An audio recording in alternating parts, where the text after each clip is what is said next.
Hello, Sandy. Welcome to the show. Thank you so much for having me. I'm so excited to have you here today.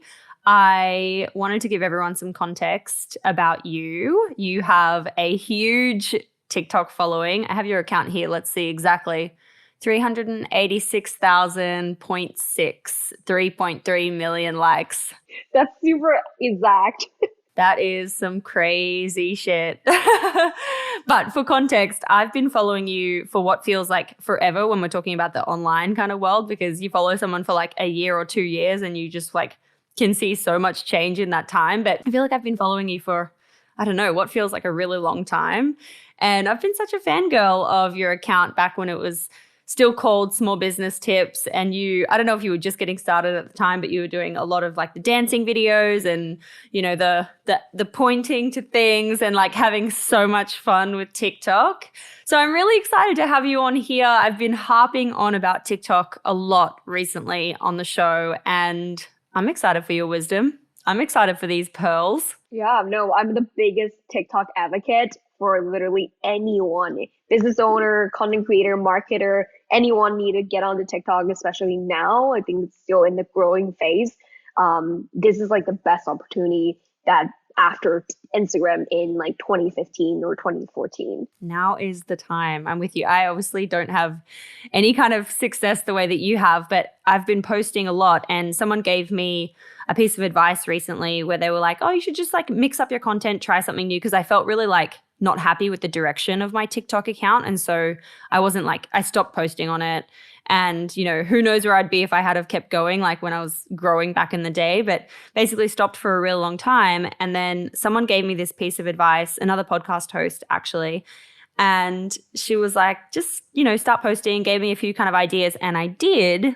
The first one I posted now has like 270,000 views. And in like 3 weeks, I've grown by like 5,000 followers. And I'm like, what? That's crazy. And like, that's not a huge amount of growth, but like, it's still impactful. You know what I mean? Anyway, I'm digressing. So you go. I always say that like, if you're not happy when you're creating content, people can pick that up and pick up your energy, and your content for some reason just doesn't perform well. But when you're happy with your content and you feel energetic, people understand that, and it showed up on the algorithm. It's magical. And I changed up my contents quite a bit. If you follow me for a while, like, you know, I changed up my target audience, the way I talk, the way I present, my style, everything, just because like, I feel like this is who I represent myself right now. And I'm okay with that. And my audience will grow with me as well. Yeah, I love that. That's such a good piece of advice. And I think that's definitely what happened to me. Like I just didn't love the direction. Like I'd, you know, had a few kind of videos that went really well, and then I just started growing really quickly. So I started doing that same style, but I didn't actually like that style. And so then I was like, I don't want to do this anymore. I don't want to post those kind of videos. And then I changed to like a new style, like back in the day. And then I was also not happy with that style, but also not getting any views anymore. And so then I just stopped. I gave up. And now I've come back to it and I'm having so much fun. I just like really enjoy creating those videos besides any hate or like snarky comments that I get. But, you know, besides that, it's amazing. It happens. It happens. Anyway, I'm going to get into more of these questions down the track. Let's get started by you giving us a little bit of an intro. How do you like to introduce yourself? Oh my God, this is such a funny question because I am the worst at giving myself intro, and then I always have like someone else give me my intro, and I'm like, damn, can I steal that intro for myself? Like, I'm a content creator by day and then an entrepreneur by night. Been a content creator on TikTok for 1.5 years, talking about creator economy, and currently a founder of Creobase, also building in creator economy as a creator. So hoping to bring creator much more monetization strategies and making collaboration much easier. I'm so excited to learn more about Creobase. I know this is your next big thing that you've been working on behind the scenes that you're kind of bringing out into the world. But could we backtrack a bit first and kind of get a bit of your background into your entrepreneurial path that's led you to this point? So I started out as an e-commerce owner, actually. When I was a sophomore year in college. I launched this like super weird website, like a drop shipping dog website. And then I just drop ship it like from AliExpress, any type of dog product that you can think of. And I ran that website for 3 months because drop shipping was the easiest to get started out. And I didn't have any money as a college student. So I started out with that for like 2-3 months, get some revenue and understand how like the world of e-commerce work and Facebook advertisement work. Then I was like, okay, I don't think this is going to work in a way that I'm going to be happy with my products. So I literally pivoted into handmade item because I don't have the money to get into manufacturer. I remember went into Joann's store, which is in US. We have this fabric store called Joann. And I went in there and I bought a sewing machine and got a lesson and then bought some fabric and started making dog bandanas and collar leashes. It was crazy. And I was like, you know what? I'm just going to post it on like I posted on Shopify. And then I started my Roof. The company is called Roof. I started my Instagram and started sending out influencer those bandana, just like gifting things. And then I posted that and it sold out. For the first time, when it went up, it sold out. I'm like, holy crap, this is actually gonna work. So I just started hand making everything for a year straight, to a point that I couldn't handmade anymore. Then I went into manufacturing. Oh my God. Okay, I have a few questions about this. Question number one, if you were to say how much you spent to like launch that business, what do you think? What did you spend to actually launch? Well, it costs probably like $200 to set up the Shopify drop shipping store. I bought the domain, integrated my LLC, incorporated that, bought like, the subscription, and that's it. Like I launched the store overnight and then put like $100 in pay advertisement. And I was like, let's see what happened. And I remember this guy, my first customer from Arizona, he bought a like backpacking thing for his dog, and the damn like stupid shipping doesn't ship to him for like 3 months. And I was like, oh my God, that's such poor customer service. But I had no control because it was a drop shipping store, but it was a great experience. Yeah, you learn a lot from those kind of like weird things that happen and you're like, well, I need to move from this. Are you able to share like within that year what kind of revenue you grew it to? I always ask the money question, no pressure to answer, but I ask it all the same. What did you grow it to? Definitely. The first year we grew it to 5 figures, and then I dumped literally all my money back into development, and then like I developed my own patterns and then dump it into productions. And then the second year we grew it to 6 figures. Oh my God, that's so cool. Is the business still going today? Are you still involved? No, we got actually offered a deal by back then. It was a super big company and they actually finance to e-commerce stores. So you can put in your put in your company and you get valuation and then lend you money. They changed their name to something. Clearco or Clearbank? Clearbank back then. So I was actually working with them on content creation, and then I have my store on the side. They were looking for a dog accessory business as their model company. So they actually acquired that company and it became Clearco. Oh my God, that's so cool. So do they buy small businesses under their umbrella as well? Yeah. Back then it was used to, I'm not sure exactly if they buy them, but that company specifically is used for their marketing sample. So they actually bought that company for their marketing sample. That's cool. Can you share how much you sold it for? I wouldn't be able to disclose it. There is an agreement signed, but yeah, it wasn't like a huge chunk, but it was like a great. I was like, okay, well, this is a good validation. I'm like, oh my God, there's someone who want to buy it, and I kind of want to get out of it as well because I really want to go into tech. So I was like, okay, this is a perfect transition where I can get some money and then dump it into something else that I really like as well. Oh my freaking God, that is so cool. Like first kind of acquisition in your early 20s, right? Yeah, it was 2020. Yeah, it was 2020. And it happened because of TikTok. I got on TikTok and then I got connected with the growth manager of Clearco, and then that's how it happened. That is so cool. Okay, let's talk about Creobase. You got the money from Clearco, you put it into a new business, or is there something in between, or is that the next phase? Yeah, there was something in between. You go to the in between. Let's move on to that bit. And TikTok really bumped everything up for me. So I started TikTok June of 2020 and then launched small business tip _, which is my handle then. start sharing about e-commerce stores, anything that's small business owner based. And I just felt like, wow, there's so much small business owner that doesn't know the resources that are out there. And I wish that I had this type of support when I first launched. So we started this community on Geneva, which is a community platform to gather all the small business owners. Love Geneva. Yeah, I love Geneva as well. And then they can start talking to each other, formulate a community. So we started helping business owners launch their own company, marketing focus, helping company get onto TikTok. So it's more of a service-based business. And then that's when it started. And now the agency is still running as of right now and still making great revenue. And now I have a side business, which is Clarico, and soon going to be my full time. Oh, not Clarico. I'm so sorry. Wait, I'm messing up. Creobase. No, I got it. Oh my God, I wish, right? I wish my side business was Clarico. It would be $1 billion giant company. We all wish. Shout out to Clico. Love them. I've been speaking to them a lot lately and they're so fun, so fab. Okay, where do we want to go with this? I still want to learn more about Creobase. When's it coming? What's the laydown? Who's it for? Who needs it? Tell us everything. Yeah, definitely. So it is coming, the very, very MVP version. It will be here hopefully in spring, very soon, April. We'll be launching our first phase. Creobase is a new creator platform that allows you to take control of your creator communities and creator career.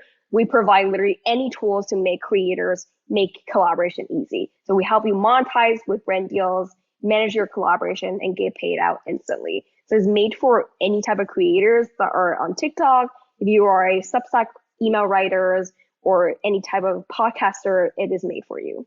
Love that for me. That means it's made for me. Do you have to have a huge following on TikTok or can it be for micro creators too? Not at all. Yep. So we actually created that platform to have in mind we are creator focused instead of influencer focused, where we actually like to target micro, nano, and medium influencer or content creator rather than mega. Wow, that's so cool. Great. I can't wait for the MVP. Okay, let's focus on some TikTok stuff and your, previously known as Small Business Tips account. I read that you gained something next level crazy, like 275,000 followers in the space of like 2 months. That is wild. Yeah, I forgot. It's been a while, but within the first month or two, I gained over 150K or something like that. And then it quickly grew to 300K within the 6 months. And then it went stagnant because I stopped posting for a little bit. And then I found my groove back a little more. And then we started continuing posting. But I went on TikTok very, very early on. When I was on there was very handful of business creators that were on there. So that's why I was able to grow super fast. That was the type of content that worked at that time. So I went on it at the perfect timing too. Yeah, like right place, right time to do your thing. Let's do a bit of a deep dive. If you were like giving, the pep talk to a small business owner in the e-commerce space who either hasn't started TikTok but knows they should be on TikTok, or maybe has just started, they're like kind of dabbling but hasn't found their feet and hasn't found any momentum yet, what is your step-by-step kind of like starting guide? Yeah, definitely. I love that question because I get asked a lot of that. My starting guide is go onto TikTok and start engaging with the type of content that you want to be created or you want to be known as. So for me, it was like business or social media. So then I go on to TikTok and hashtag and search small business tips or social media. And I see the type of creator that are underneath and start following them and go into study the type of content they make, what makes them pop, what works and what doesn't. Once I do that, I teach the algorithm, the people that I want to be following and who my target audience was. That way, when you start creating, the algorithm already know who's your target audience. So that's my first step. And the second step is creating shitload of content on my draft. I would suggest you to get comfortable seeing yourself, speaking with yourself on camera, because that was my biggest pain point when I first started out. It was super cringy to see myself and talking to myself, do anything on the draft to get comfortable. And once you're comfortable, start creating your contents. And how you're going to be able to strategically kind of create that type of content is to study the people who you follow and go through their video banks and see, okay, what type of content did pop off for them, the topic that pop off for them, and then kind of mimic that type of topic in your own way and your own style and showcase that. So for you, you picked like small business tips in the beginning. Does that mean you were then kind of thinking about e-commerce, or you just went with e-commerce and that worked for you? Or did you like strategize around that, or how did it come about?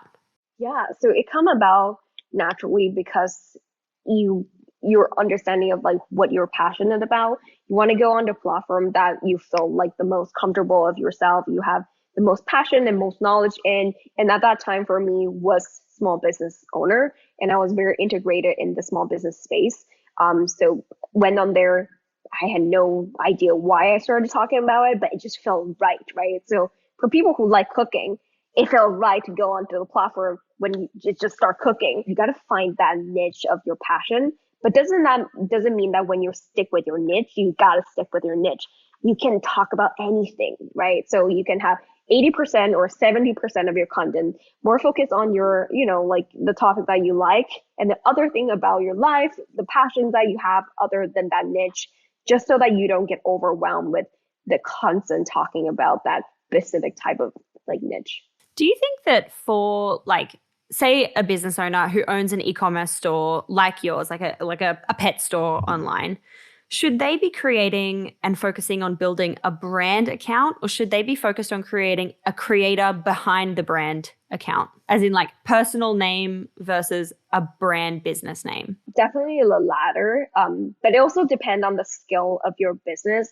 If the scale of your business is medium to large size, then have both. I suggest having both so that you can have your own personal one where people view you as the entrepreneur, the aspiration piece, and then the business side where you can be more salesy, more promotional. But if you are on the smaller scale, do your own personal thing, because people actually connect better with a person rather than a logo. We see that a lot on TikTok where people actually don't like following like business TikTok that much if they're just promoting everything. If you guys can do it such a great job as like Duolingo, then that's perfect. It's funny and it's integrating to TikTok culture. Oh my God, they're amazing. Exactly. But I would say like start with your own personal because it's more personable. And I think just going back to what you said a moment ago, you gave a really practical piece of advice there around start just by creating some drafts to get used to yourself on camera and find your groove and kind of get over that cringe fear that you have, and then start posting, like kind of get into your own rhythm and then start posting. That's definitely something I really struggled with, and probably why I didn't like my content in the beginning, because I felt super awkward. I felt like I didn't have a voice yet. I didn't know what I wanted to say or how my body should look even on camera. Like it was really awkward. Whereas, I mean, my style now, I don't do any dancing or anything like that, but it's, yeah, it took a while to find like what I was happy to do and didn't feel cringe doing, I think that's a really great piece of tactical advice. Going back to, that early growth for you, 150K, a few 100K in the first 6 months, how much were you posting and how much time were you spending on TikTok? Holy crap. It was also quarantine at that time, so I had loads of time. And then I just sold my business at that time. So it was a period of time that I had nothing to do other than like study, and I don't study. So like I just had nothing to do. So I post like 3 to 4 times a day on TikTok every single day, nonstop for 6 months straight. So that I don't know how I do it. I still don't. And I don't think that it's a growth strategy for everyone. Like you can post 1 post per day or 3 posts per week and still achieve that same amount of success if you understand your energy, understand your audience, and understand the style of content that you're creating. I was spending minimum of 4 hours per day, 4 to 5 hours per day on TikTok at that time. Yeah. And was that like just creating the content, or was that creating the content and also engaging, researching, looking, like being part of the TikTok community? Yeah. So something amazing thing about TikTok then was like it's trending sounds every single day is very different, right? So you got to be integrated in a way. So I spend probably 2 hours creating TikTok and then another 3 hour looking on TikTok. And it was fascinating because TikTok was such a new thing at the time. So you're just like scrolling. It's like endless of scrolling and informations. And for me, it was like doing research and understanding of what is the upcoming trend and how can I capitalize on that?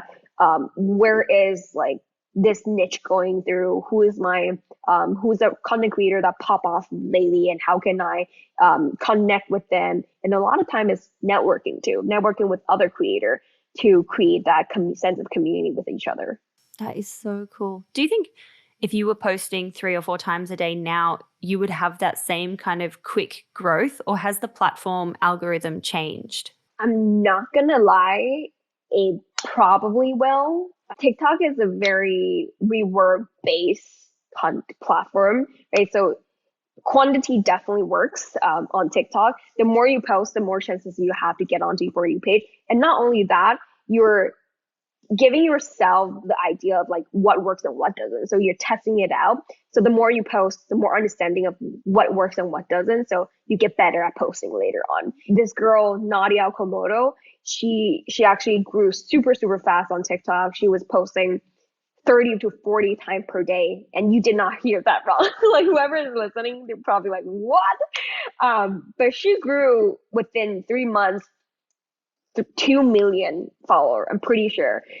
So she's the founder of August, a tampon company. So she was advertising for her company, but at the same time talking about period power and everything like that surrounding her business. I think she will be the perfect case study for any business owner out there who are wanting to get onto TikTok. We don't need to post like Nadia, because no one really had that time, to be honest. I don't know how she does it. I don't know how she does it. Well, you know what? I actually interviewed her the other day. I know how she does it. She shares it in the show. She's just like, hey, I document every single thing. She said she only spends 2 hours a day on TikTok. She's like, I know how to do a video so quickly right now that I can just like whip them up. She was posting 50 times a day in the beginning. Now she's like, the other day I posted 16 times a day. Like she's like, it's up and down. But it's so crazy. I mean, she has 2.5 million followers. Like she totally leaned into that platform. And this isn't very long ago either. She didn't start during the pandemic. She started like 10 months ago, like something. Like the power is still there to like absolutely dominate in TikTok. Like that's for sure. For you though, just going back to your channel, like how did you actually know what to post? Like obviously you're doing the research, you're looking at trends, but like were you planning? Did you have like a spreadsheet where you were like, here's what I'm going to post this week or this month or just today? Or were you just like, in the moment, this is what I feel like doing? Yeah, so I used to have a spreadsheet. I used to have a Notion document of like the type of like posts I want to do, and then like the time frames and all that. And then I used to batch contents a lot as well.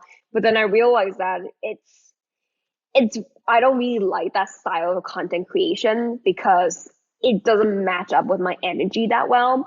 So I did that for a while and it worked. I could send out a lot of content, but I got burned out super fast. So now what I do is that I actually just start like whenever I have ideas, I will just like write it down onto my notepad on my iPhone. So I have a list of like content idea that I maybe see on TikTok or I see it on article. Read a lot of article in your space because you're going to be able to get so much idea, read a lot of article, podcast, YouTube. That's where you're going to be able to get a lot of your juice flowing. So I do a lot of that, write it down. I don't write down the nitty gritty, but I just write down the topic in general. And then I save the sound throughout the entire week that I'm looking at TikTok.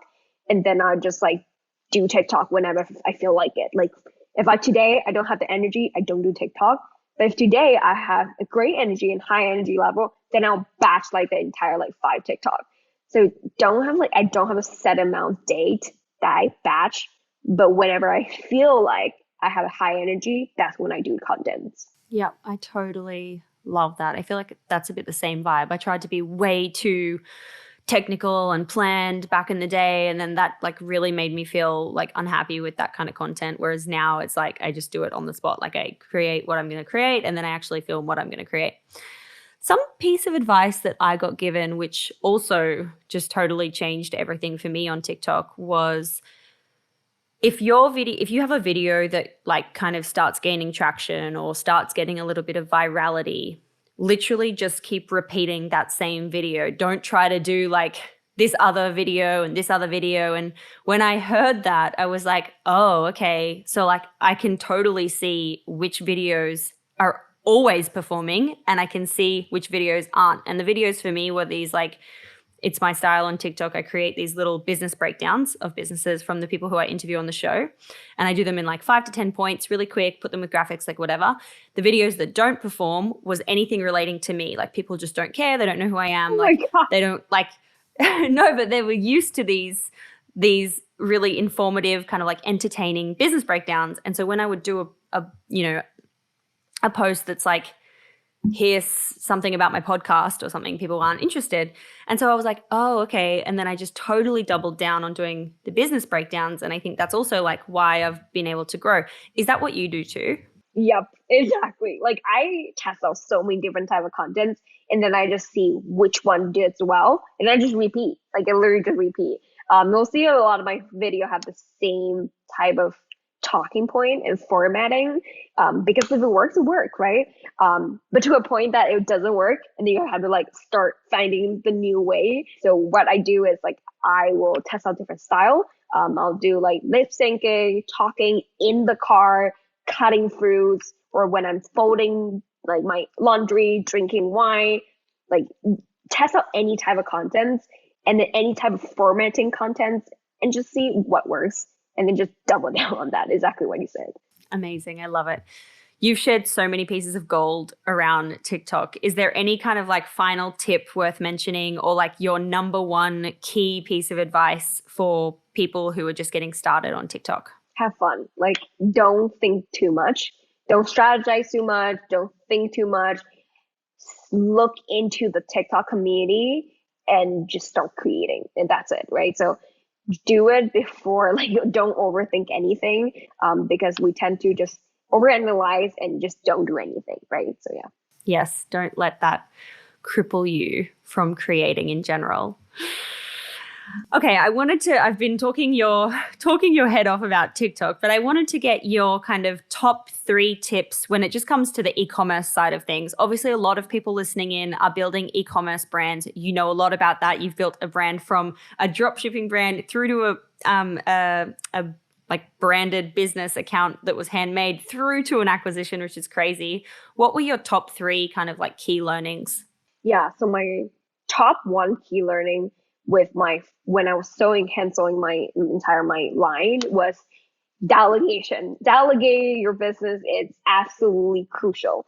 And I used to be every single thing. Like I didn't have any contractor, employee or nothing. And I was burning out, working 10 hours, 15 hours, I don't even know, per week. So delegating is great. Like you are great at what you're doing, but there's someone out there are even better at the thing that you don't know how to do. So do that. The money you spend will be back because you're focusing on what you do the best. And then the second one will be influencer marketing are freaking powerful. Social media and influencer marketing are not going anywhere. It's just going to continuously growing, especially for e-commerce, gifting or collaboration, paid collaborations, affiliate marketing. I think there's so much that need to be talked about in the space, and we didn't have a lot more time to talk about this, but 80% of my business revenue came from influencer marketing when I was running e-commerce stores. Third, I would say keep track of your finance. Finance is a big piece. When I first started out, I didn't do any of my finance and it was a shit show when I went to my CPA and he was like, what did you do over here? I'm like, I didn't know I had to set aside 30% of my taxation. And I was like, okay, well, now I got to do that. I was a very newbie business owner. I was like, okay, now I learned my lesson. So keeping track of all your like tool, your subscriptions, keep it in a list because you'll be subscribing to so many things and you just forget and lose track.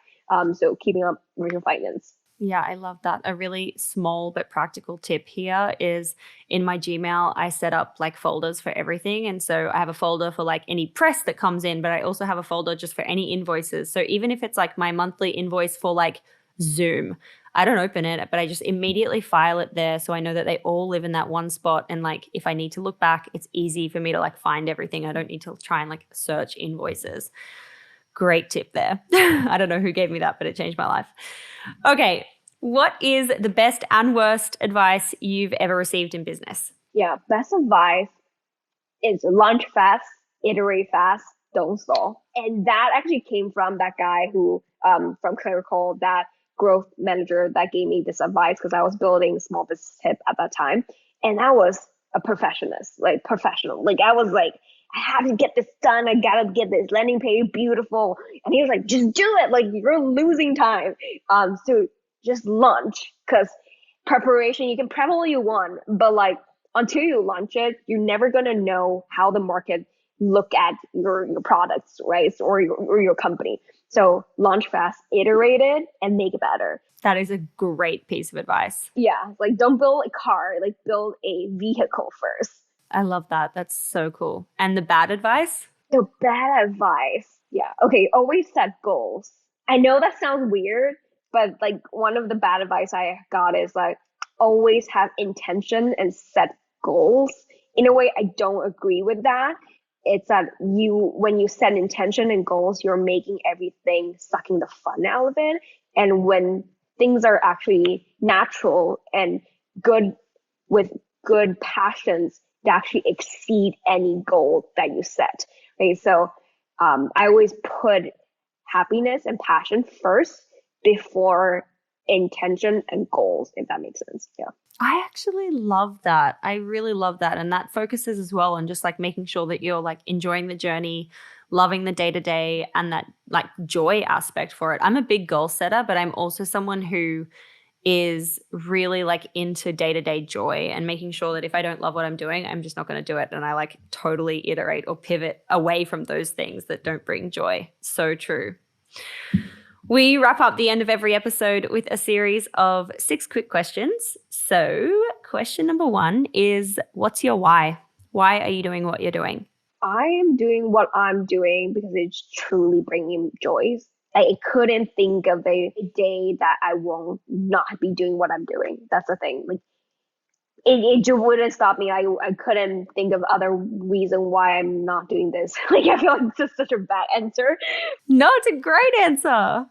But when you're passionate about things that you're doing, you just know and you want to keep going and nothing can stop you. I love that.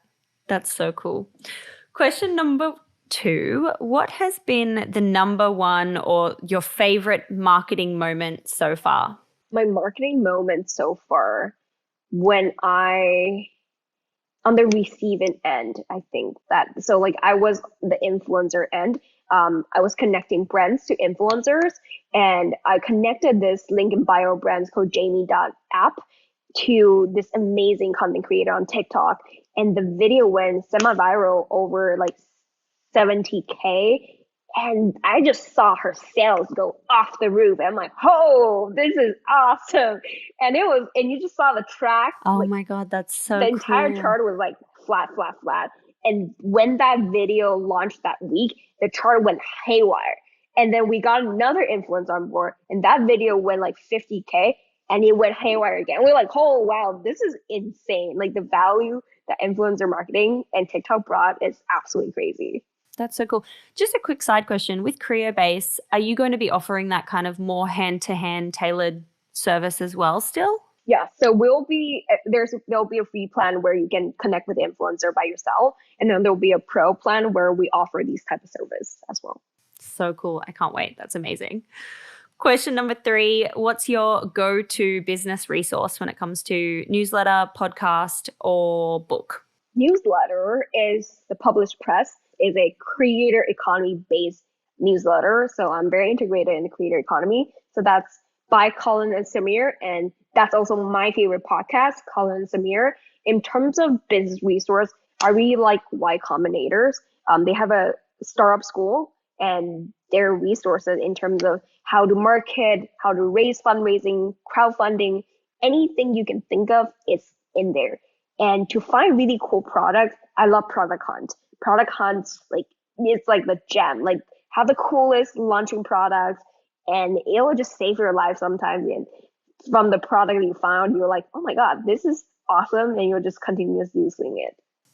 I know all three things that you've just mentioned, but I haven't looked at any of those three in such a long time. And I am going to be on there today looking back through all of that. And I'm going to link it in the show notes for anyone who also wants to check them out. They're such good ones. Thank you. Question number 4, how do you win the day? What are your AM or PM rituals and habits that keep you feeling happy and motivated and productive? I work out. Like, I work out every single day. I used to hate working out, never work out a day in my life for 4 years. And then, like, I picked it up recently, like 6 months ago, and it has changed my entire mood, my life, and also my dog. My dogs are just like my love of my life. Looking at them, playing with them, walking with them has always been the win of my day. I'm like so with you there. My win of any moment in any part of my day is my dog. Not your boyfriend. She's the joy of my life. Yeah, not my husband. I mean, if you ask my husband who his favorite is, it's a very clear, direct answer that it's Sweetie. He's like, I love her more than you. It's very obvious. He says it. He says it straight to my face. He loves her a lot. It's very cute. Question number 5, where are we up to? Question number 5, what is the worst money you've spent in business and how much was it? The worst money I spent was on a developer that I didn't need. So I spent $8K on a developer. And the reason why it's not needed is because the business model wasn't validated. So it was an unused product that I should have done my market research better and my market fit better, but I didn't thought of that, and I spent that $8K out of the blue. And now I'm like, it's a great lesson though. It's okay. Wow. So kind of like you had an idea, you just went all in, hired a developer, well, like, here's, let me wire you 80K, build this thing, and then afterwards you were like, I'm not pursuing this business. Exactly. Oh, damn. That's a tough lesson to learn. 80K. Shit. Whew. What was the idea? It was a e-learning platform. I thought it was great. I pitched it to like investor. We got some people that are interested in investing, but you know what? Investors doesn't count. You need to interview your audience, your target audience. Like that's the biggest thing. But yeah, it was a great lesson though.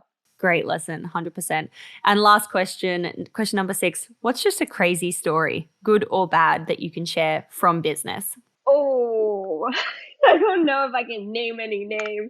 But no, I'm not gonna name any name. But it's a huge company. And it was actually in content creation as well. We're supposed to be partnering up on this marketing journey partnerships.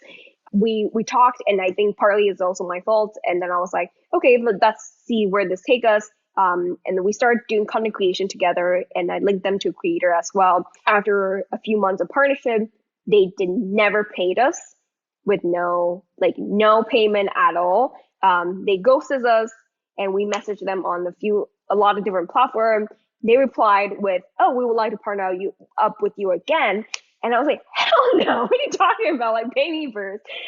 So that was an interesting story. It was a ongoing partnership for probably 3 to 4 months. They got a lot of content out there, a lot of marketing out there. And it was just interesting because it's a huge company. That's crazy shit. So they've never paid you? No, never ever paid us. And the creators. So there are 10 creators on that on that list, and none of us got paid. And one of the creator has over 1 million subscribers, and she actually met with the co-founder of that company, which is a huge name, and she is a insane entrepreneur. They got onto the phone, and the entrepreneur was on a beach party, and she was 10 minutes late to the call, and she was like, "Oh, okay, let's make this quick." 5 minutes in, and she's like, "Oh, okay, I think that's it. Let's get off." We're like, what's going on? Like, wow, like that's what like we're worth. So like It was an interesting learning curve for sure.